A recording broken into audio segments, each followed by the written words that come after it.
Guys, the video that you're about to see, I've just watched it back and unfortunately I've got a piece of sellotape stuck in my hair throughout the whole thing.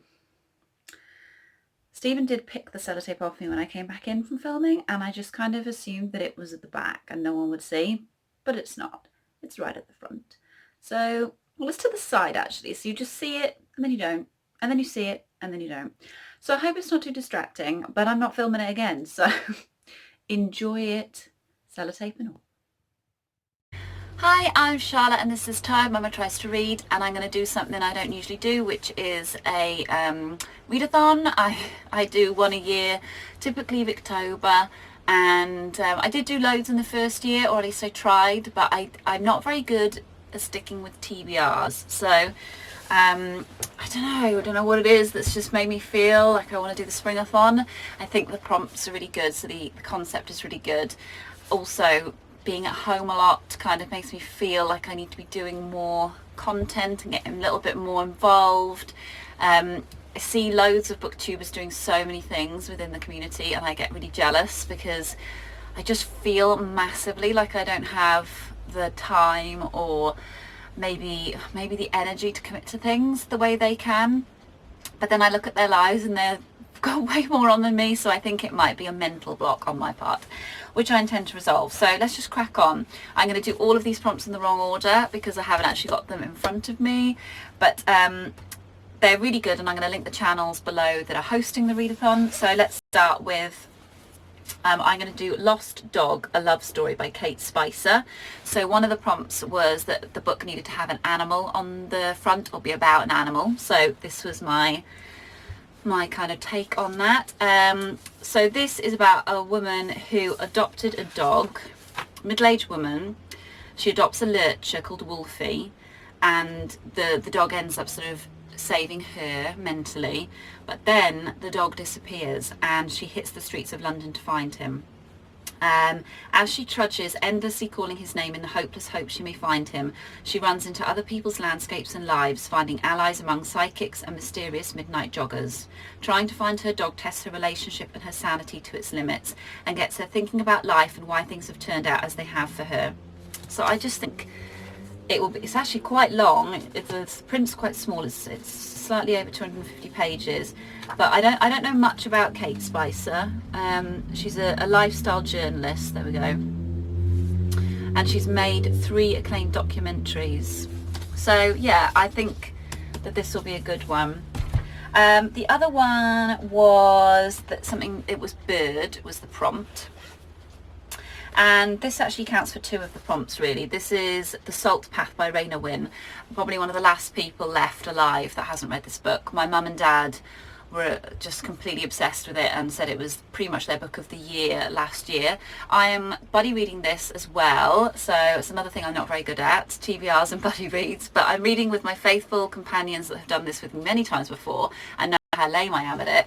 I'm reading with Mercedes from Mercy's Bookish Musings and Shan of For Storytime, and we are 3 chapters in. We've got another 3 to do today, and I'm not going to say anything else until I do a video about what I think of it. But this covers the bird, and it also covers water, I believe is one of the prompts. So this has got the sea in it, but I have got another one for water just in case I manage to read a crazy amount of books in 2 weeks.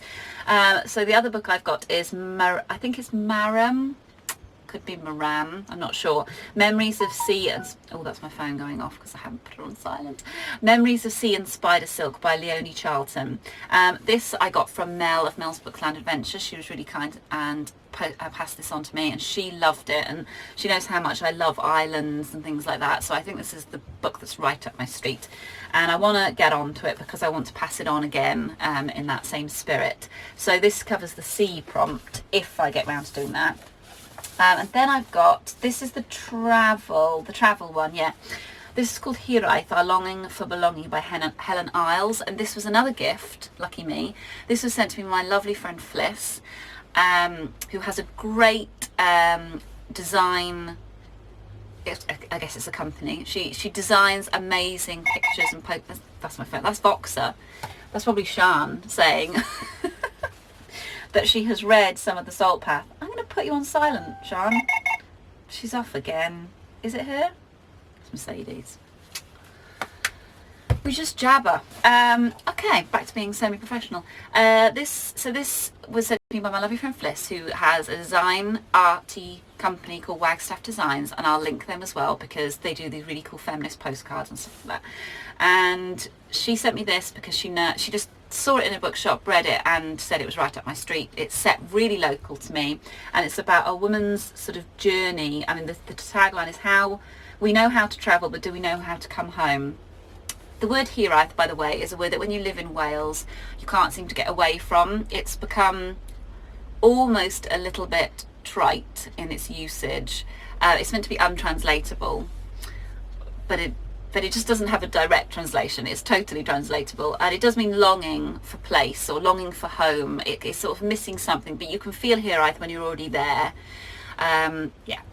So it's about going away and coming home, so I feel that covers the travel. And I've read little bits of it when Fliss first sent it to me, but I really need to get motivated and finish it. And then the other prompt is plants. Now, I chose Around the World in 80 Trees by Jonathan Drori. I'm already partway through this. If you haven't already seen from when I posted it before, let's find a really nice page. All of the pages are nice. This is a really heavily illustrated book, so this is absolutely a cheat. There's the Pomegranate Tree. Oh, it does have quite a lot of writing as well, so it's not a complete cheat. But this is, because I really wanted to finish it as well, it's like really lovely double page illustrations. And this is just 80 beautiful trees. This is following on from my sort of treeathon that I've been doing over the last 6 months. And yeah, I just want to learn more and more about trees. So there we go. Those are my books for Springathon. Let me know if you've read any of them, or if let me know what your choices are for Springathon. And it started on Monday, so we've got 2 weeks from Monday to read about some nature. I hope you're having a lovely day. What's it today? Is it Tuesday? Wednesday? Thursday? It could be any of those. I hope you're having a lovely week, and I'll see you soon. Bye.